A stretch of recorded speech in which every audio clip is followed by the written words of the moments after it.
So, hello. You guys are going to want to lean in on this one. I mean, this is going to be one of the best interviews I've done this year. Like, I've done a lot, been bringing in slammers here lately. And I am so happy to present this young lady to you all. Hi, my name is Linda Murray Bullard. They call me the business plug. And what I do is I bring in information every Sunday at 7 o'clock p.m. for businesses. We have business topics for business people. And so by doing that, I introduce you to a lot of things that you may or may not be aware of. First, I want to tell you about right now, I have two things to tell you about housekeeping, right? So the first thing is if you are wanting to learn how to get soft skills in your business, because what I hear is, I don't know what to say. I don't know what questions to ask. I don't know what conversations to have. That's what I hear my business people saying. But then I also hear my buyers saying they need to have soft skills so they understand how to do project management or how to do some of the things that we need done and how to have those conversations intelligently. I had a big she is a prime for government contracts tell me just last week, Linda, if I could tell you one thing small businesses need is soft skills. She said this, it cost somebody a great contract because they weren't ready. And so I have a soft skills training class coming up next Thursday. And I will put that link in this discussion later. But and another thing I need to tell you about is we have the Building Your Own Business course going on now, Saturdays at 10 o'clock a.m. If you are interested in learning from an evidence-based course how to build your own business, then please contact me. And I have getthebusiness.org is my website. Go there, contact me, and let's talk about that. So I'm even offering free samples of the class so you know exactly what you're getting into before you start making payment. So I have a free link that you can join us and get in on that conversation and experience what the course is like, because I think it's beneficial to all businesses to learn how to do the business part of their business. Now, all that housekeeping gone. So now I want to introduce you to Seretha Willingham. I've been calling you Willingham the whole weekend. Seretha Willingham, who is the owner of SJW Logistics. And so, hey, Seretha. Hello, how are you? I am good. I am doing very well. Thank you for joining me on the Business Plugs Mixer. We're going to have a great conversation. We've already started behind the Yes. scenes, but we're going to have a great conversation. So tell my audience about you. Who is Seretha? Thank you. First, I want to start out by saying thank you for having me. I am Seretha Willingham, the founder and owner of SJW Logistics. We are a full service 3PL where we offer fleet transportation, warehousing, and order fulfillment services. We are located in Lithia Springs, Georgia, and we have a fleet of over 13 semi trucks and a 22,000 square foot warehouse. Wow, that is amazing. That is amazing. So why did you get in this industry? It's one of those things I wanted to challenge myself, to be honest. I was in corporate America. I worked for Coca-Cola on the supply chain side, and I was a project manager there. And I learned about the business through there.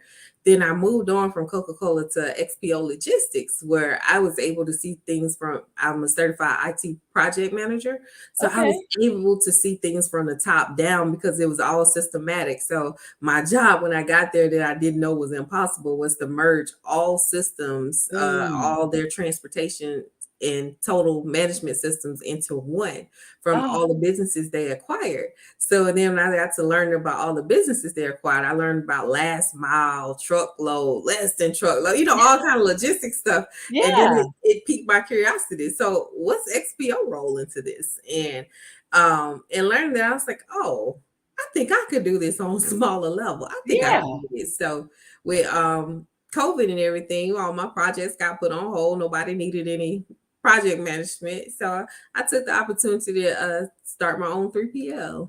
Well, wonderful. Are you PMI?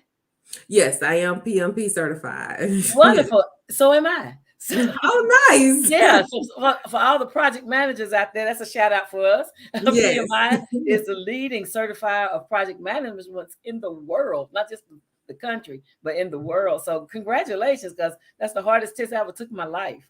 I trust me. I agree with you 100%. But yeah, so it seems like your professional career led you this way, like Yes. prepared you, gave you what you need. And I say that about business owners in general. A lot of times the jobs that we've had historically are exactly what we need in order to do things for ourselves. Would you agree? Oh, yes, that's 100% correct. My business is a small business, but I run my company like a Fortune 500 company. So, hey, everything that I've learned from corporate America, I apply it there. And most of the people that work for me, they they've worked for small businesses, they work for entrepreneurs, but the experience is totally different. Absolutely, absolutely. It's more intimate, right? Yes. Yeah, yeah. So you're not just one number in some sea of numbers. You're actually a part of a team, and Mhm. for that reason, it's more intimate. When you talk about, you have real conversations with the business owners, like you actually know the CEO, and the Yes. CEO knows you. Yes. It makes a difference. It does make a difference. It does make a difference. So tell us about, so also in addition to this, you have courses where you teach people how to rinse and repeat what you're doing. Yes. So this year I started marketing my company because before I still had that individual contributor mode. So I was doing my own thing quietly. And so I said we need to hire a marketing company because now we're ready to offer our services to the world. And one thing they said, you need to share knowledge. Like the knowledge Mm, you have is invaluable and you're really doing it. You really have the trucks, you really have the warehouse. So share with them. And then you're a woman in a male dominated industry. So absolutely. it's so much you could share just to help people because there's so many people out there that's either trying or want to get to that level. They got the start, but it's taking it to the next level. So yes, we started offering classes this year to say, hey, here's different ways you can get into the logistics and transportation industry, and you don't always have to buy a truck to get started. Oh wow! And explain that, because I heard you in the interview talk about, how to ripple the effect, right? You do this thing, and then you do this next thing, and then you grow into a warehouse and 13 trucks. I mean, Yes, yes, because the traditional way, or as I told you, in the logistics streets is, and I came in this way, so I don't knock it for anybody. It's not a bad thing, but that's what people tell you. Go buy a truck, put a driver in it, you make a lot of money. That's the old saying. My parents told me the same thing when I was growing up. They were gonna get a truck and put a driver in it. So that's all I've known and all I heard. So when I finally decided I was going to do it, I did it that way. I bought a truck. It was $26,000. It burned down within the first year. It was oh a no! lemon. And so, and I put a driver in it. But I Wow! didn't know, hey, once you buy this truck and you put a driver in it, what's next? So I had all the executive level experience, but I didn't have the little tactical day to day experience. And it was Exactly. like, oh, you have to dispatch the truck. You have to book a Yes. load for the truck. And I'm like, nobody tells you that part. They just say buy a truck and put a driver in it. So Right. I got started that way. And so now my thing is, hey, if I can educate people, take a step back.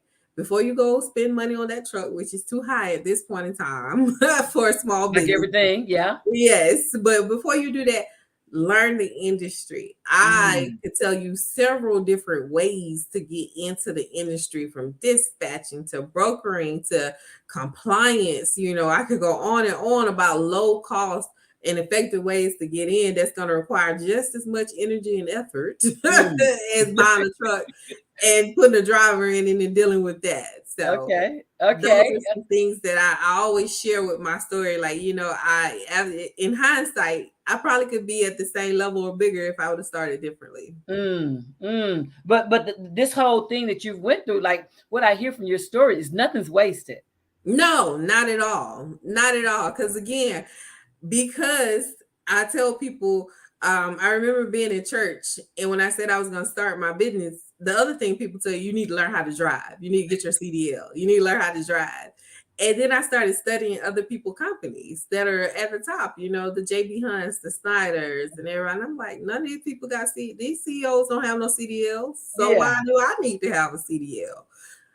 It's not wasted because I had to figure out other avenues when I did not have the ability to do it myself, which kept me out of the day-to-day operations so I could focus on growing my business. So Yeah. no, it was not wasted at all. Absolutely, absolutely. And that's the thing, because what I find in any business, in any industry, you need a firm foundation. Like how Mhm. you start is how you finish. And Yes. so if you don't, if you start out wrong, guess how it finishes. So knowing the things you've known, and because before I started business coaching, I started working at 14. Oh wow. Like, and I've been working in all industries you could think of in some way or another. My ex-husband and my father were both logistics. Oh So I wow. have, like, in construction. So I have some of those knowledges too, hanging out with them and learning from them. But Mhm. everything that you've done, that it all adds up. Like, if I hadn't worked in all these industries, I probably wouldn't be as good of a coach now for people coming from those industries, right? So Mhm. nothing's wasted, and you get to repurpose it however you need to in order to grow your business, in order to establish who you are. So you bought your first truck. Mhm. And what was that like? It was different because I'm one of those type people, there's all kind of advice out there. Again, I have several mentors, I have several coaches. I don't mind listening to people. I don't mind humbling myself and saying, what, I don't know, help Yeah. me. And my best friend is a truck driver, and we've been best friends since 7th grade. And Okay. he told me, from a truck driver's point of view, which I didn't know at the time made a difference, what to look for in a truck, the key start, how the motor run. But there were so many other things I didn't know. So when I bought this truck, picked it on based on certain criterias, there, as soon as we drove it off the lot, the check engine light came on. Uh-oh. So so the aftermarket warranty, that didn't pay for much. And I was using my retirement I had left over from Coca-Cola to start my business while I worked. Uh, So there was a lot of things that went into play there. But once I got in, I said, okay, I have a semi truck. We do all the things, taking the pictures, we proud of ourselves and all that good stuff. But the reality hit. Truck rode for 2 weeks and it's in the shop. uh-oh. Rode for another week, it's in the shop. The part they don't tell you about is the maintenance that Exactly. goes with it. So it was within my first year. It was a very trying time with that first truck, and it made me question a lot of things. Like, am I ever gonna get my money back? Who they said buy a truck and put a driver in it, you make a lot of money. Somebody lied. And then within that first year of having the truck, I got pregnant with my Okay. son. Oh, okay. So, and being pregnant, I'm like, oh, so when it burned down, I still have the picture of my mouth wide open, but at the same time, I was saying, thank you, Jesus. There. So I am thankful for insurance. I'm very thankful for insurance, but I can laugh at it now. The first year, but was and most people like, well, you didn't lose your business. You're still here today. Yes, because not only did I learn to start the business, I had a plan to Mm, lease on to people that had their own trucks and let them run under my company. okay. So my company was able to keep going because I had 3 other trucks that I did not own when Wow. my truck burned down. So I said, well, I'm not buying another truck. I'll just have my baby and be happy for now and then pick back up with the plan. Yeah, yeah, yeah. Wow. What an amazing story. And so it's good to have community, Hmm. because you Yes, talked about you had these other people that were able to take those and help you keep going. yes, So yes. did that kick off a division of your business? It did not kick off a different division at that time, but what it did, it helped stabilize that division. Mm. It helped pay off that debt I had incurred.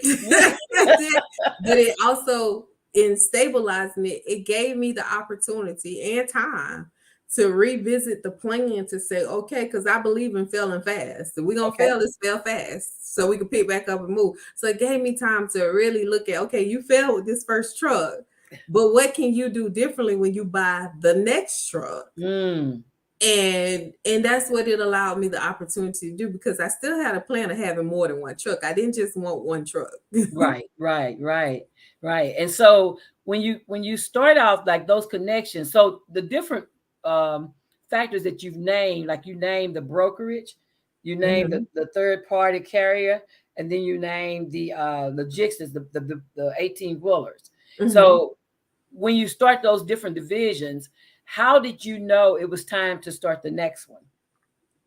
To be honest, this is the raw Seretha here. When I say I We looked at my family. bank account, I looked at my bank account and I said, "Wow, this is pure cash in my bank account." Because by that time I was running my business from my dining room. My operations manager was sitting on the other side. I was able to hire a full time person.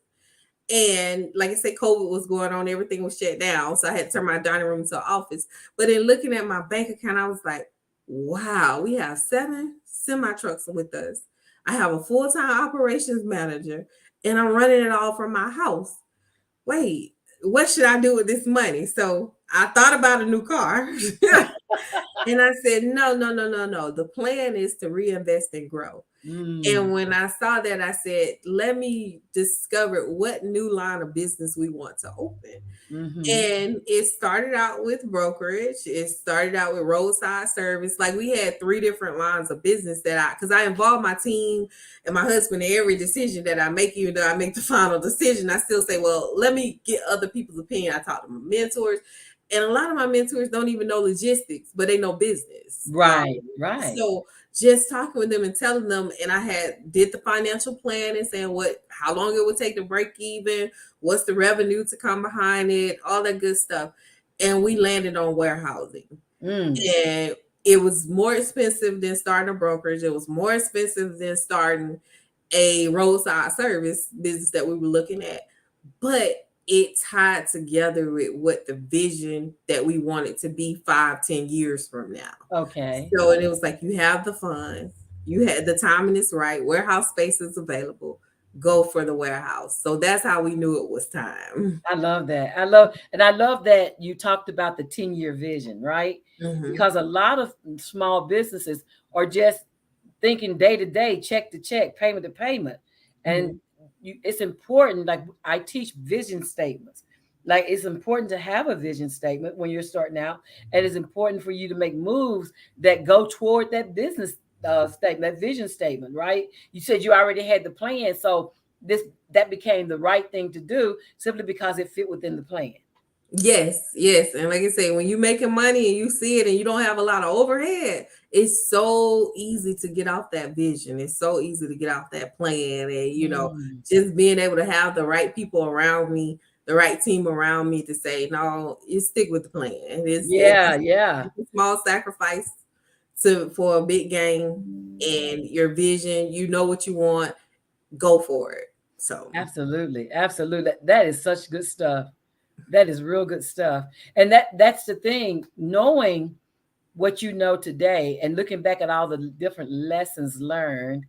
you've created courses to help people to jump over those potholes. Yes, yes. I tell everybody, even when I start teaching my courses, you're gonna hit a brick wall, you're gonna have some good days, you're gonna have some bad days. But if I can help you avoid some of the things, costly mistakes that I made, I will be so happy, because that's my goal. I want to be able to teach you how to avoid these things and how to just, get it right the first time. It could be something as small as, setting your company up as an S corp versus a LLC.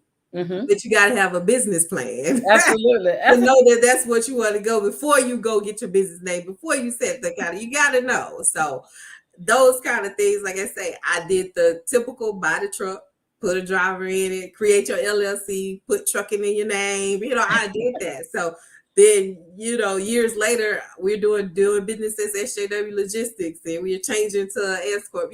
Things that I could have did from the front if I would have had the right business plan. I heard you. That is important. I love these lessons. And if you're watching on LinkedIn, on Facebook, or on YouTube, go ahead, and if you have any comments or questions. So tell me, who is the ideal person for this type of business? Like, what are the benefits of having this type of business? The ideal person, I tell people all the time, you need to have some patience.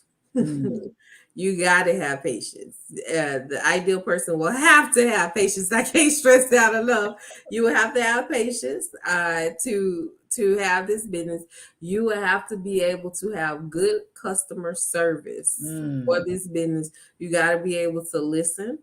If you have those interpersonal skills, mm. you will be able to survive this industry. Okay. Yeah, just having the right interpersonal skills is everything. Then the next thing the ideal person need to have is depending on which route you want to take. I'm not going to say you have to have money because a lot of people say you got to have a lot of money. No, it depends on the route you want to take. So anytime I'm consulting or coaching somebody or telling them, they'll say, I want to get into the trucking industry. I make them take a step back. Okay, what do you want to do in the trucking industry? That's going to determine how much funding you need. So knowing what you want, having the right interpersonal skills, you can make it in this industry. Absolutely. And so there are like you said, there are layers. Mm-hmm. It depends on which track you want to take. Because Mm-hmm. explain the difference in the major layers of what you are doing.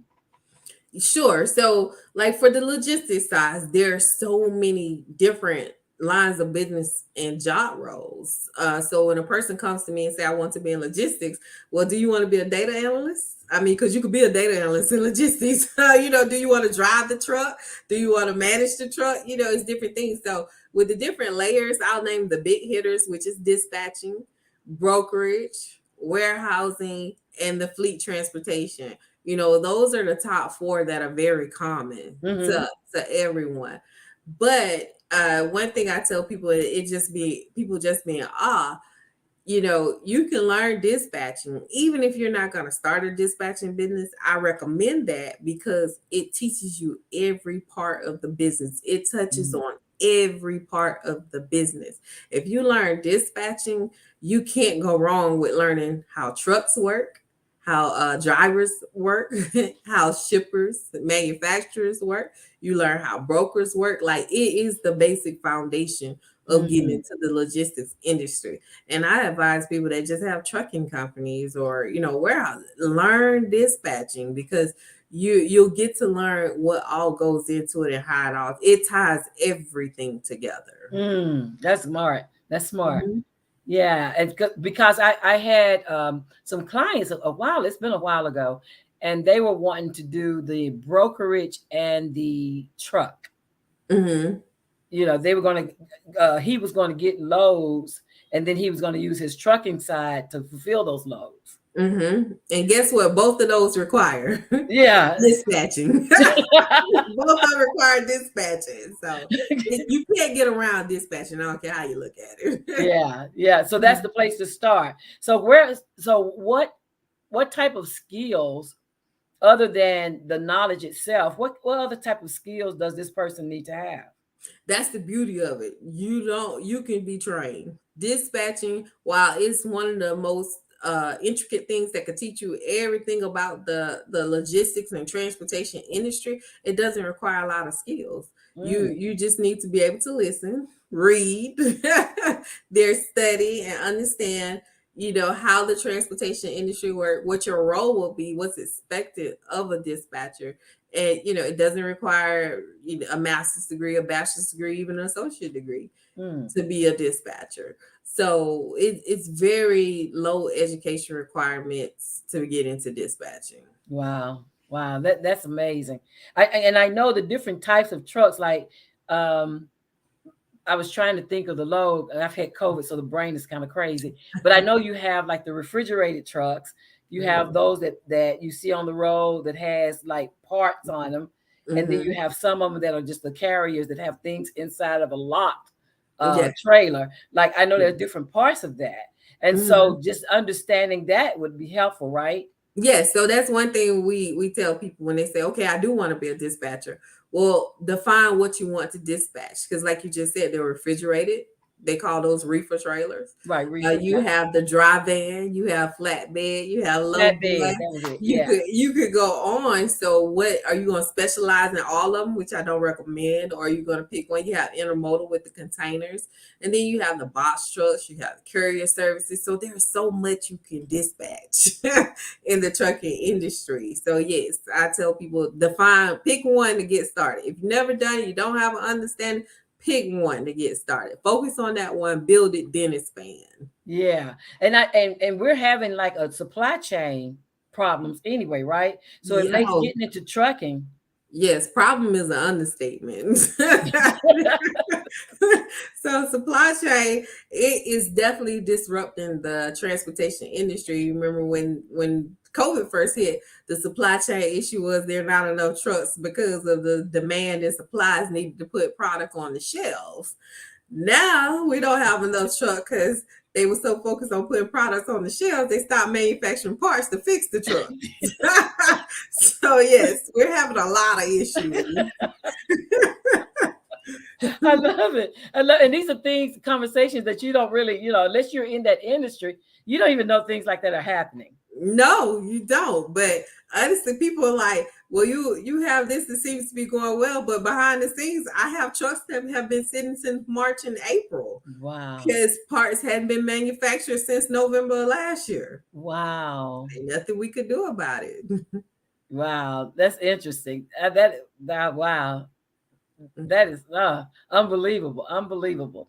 But even in all in that, it's still a great industry.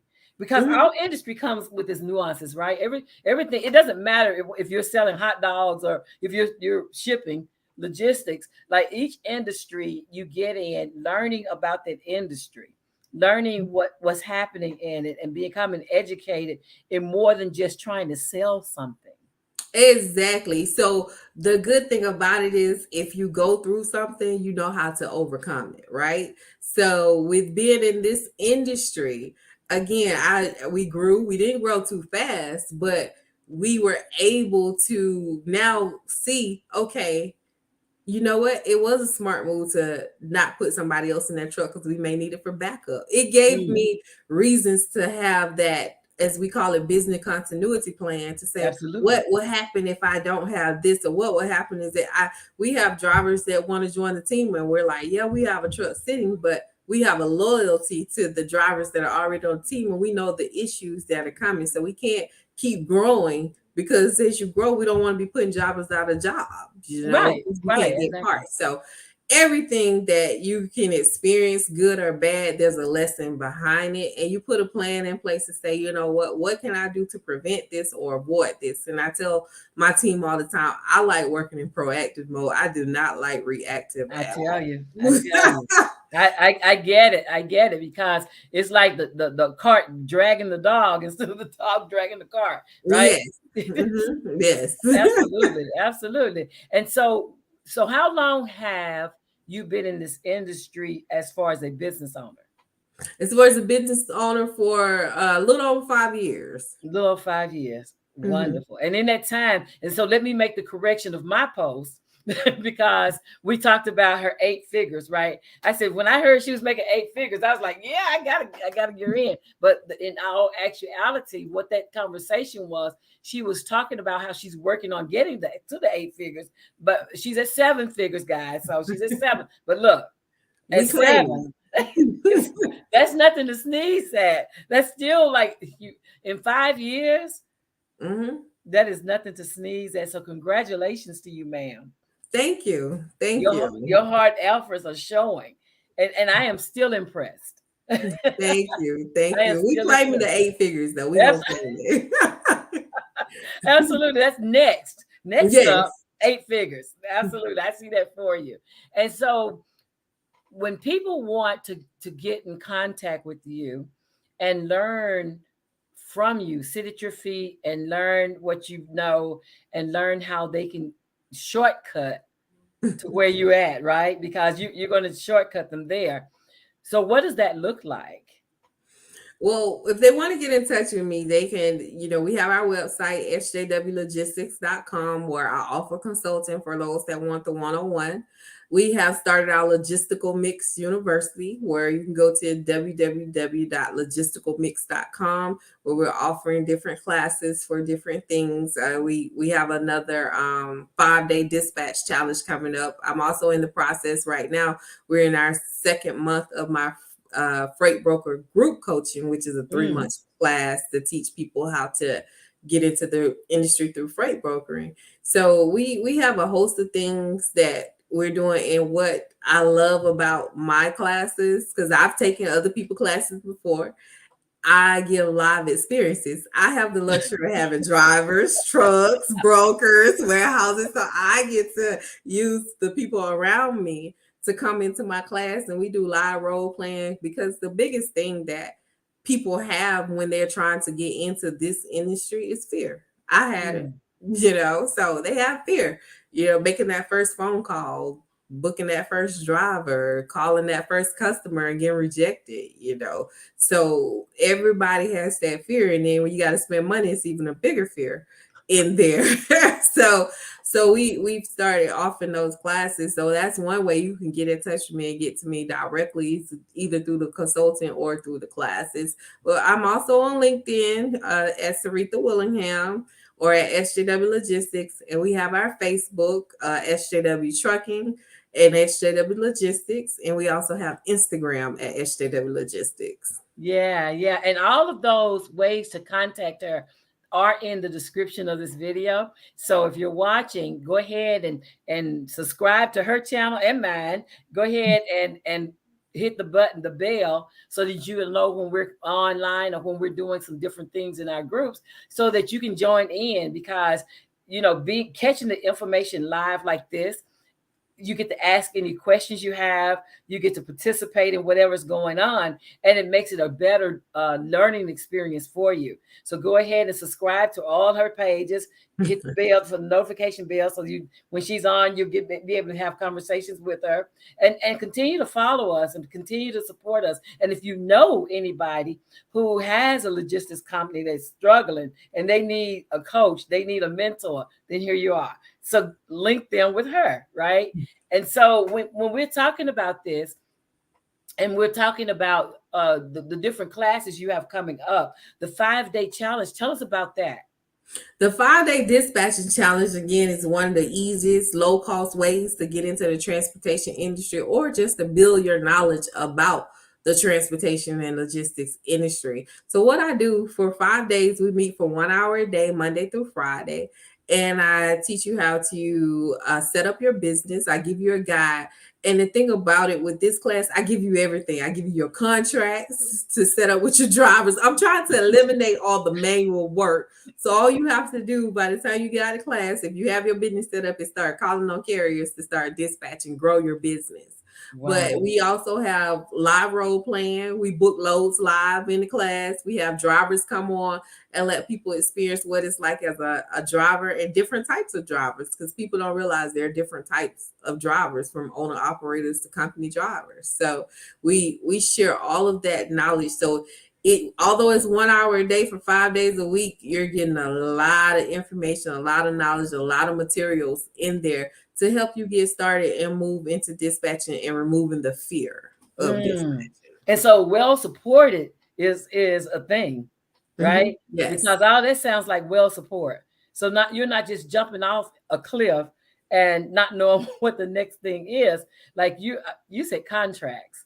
You said contracts with their drivers and contracts to run their business. You're helping them structure and set up. Yes. Right? Yes. We give them the templates. Like, look, don't just call somebody and say, hey, I can dispatch for you. You need to get them to sign your agreement. There's agreements in place. We start out with 1-page business plan to find what you're going to dispatch for. So it's things that people don't think to tell you when you're getting started, to make sure you'll be as successful as possible. I love that. I absolutely love that, because that's business plan in a box. Like that's the whole wrap. That's the whole thing. Yes. It's not only you creating the business plan, but you're actually implementing, because that's the thing, is knowledge is powerful, but application is what gets to sales. And so being able to apply, and you are holding their hands 5 days to get their businesses up and on its feet. Yes. Amazing, amazing, amazing. So this has been a great conversation. This has been a great conversation because I see so many people wanting to know, how can I get into the logistics field, the industry, and afraid. That fear is there because you don't know what you don't know. And even if you've worked for any fraction of the logistics business, you only know that piece of it. And so this way you'll get to actually put that piece with these other pieces, and that's going to help you to become successful as the lady has done for herself. Yes, it'll help you tie it all together because people don't realize like everybody knows a portion of logistics. Everybody has some portion of logistics in you because when you plan that vacation, you plan that trip, when you plan your next morning to go to work, you're doing some logistical planning. But when you get to apply it to real life stuff for your business, it all ties together. Amazing. I just cannot thank you enough for joining us today on the Business Plugs Mixer. And if you had one thing that you would like to leave with the listeners who are going to catch this in the replay, what would that be? I would tell them that, you know what, if you have a fear, if you want to do it, don't waste time. The time is now. I waited 8 months before I started my business because I kept planning and planning and planning. Get you a coach, get you a mentor, go ahead on and take action. Don't let time pass you by. That's good information. That's good, great advice. Because action, I mean, and I talked to my friend across the water. She was like, I'm waiting for everything to be perfect. And everything will never be perfect, right? No. And done is better than perfect. Having it done, having it up, tweaking it as you go is so much better than perfect. It is. It really is. Because if you don't ever get started, you'll never know. Absolutely. Absolutely. And that's the thing. I think one of the quotes I heard someone say just the other day was, I can't say that you'll be great, but I can say if you never start, you'll never be great. That is so true. That is so true. So there are no guarantees, but if you never get started, you never know. You never know. You never know. You never know. So that's what I will leave with listeners. If you have that itch, you have that niche, whatever it is, somebody, you've been encouraged, go for it. Absolutely. Absolutely. And please, please, please reach out to her in the links that are attached to this video, this interview. And make sure you tell them you saw her on the Business Plugs Mixer, and then ask your questions and get in those classes, those courses, so that you can have a mentor to help walk you through the shortcuts. Like, that's amazing. Yes. I'm going to close us out. My name is Linda Murray Bullard. They call me the Business Plug. I just plugged you into SJW Logistics and how you can get into the field of logistics for your small business. Join us every Sunday here at 7:00 p.m. on LinkedIn, on Facebook Live, and also on YouTube. And you're going to catch us in the replay on Instagram and Spotify. We want you to join us every Sunday and just learn about amazing people like Seretha that stop by to share their wisdom, their wealth of wisdom with us, so you can grow you and your business. You guys have a great week, and I will see you next Sunday. Have a great week, everyone. Bye-bye.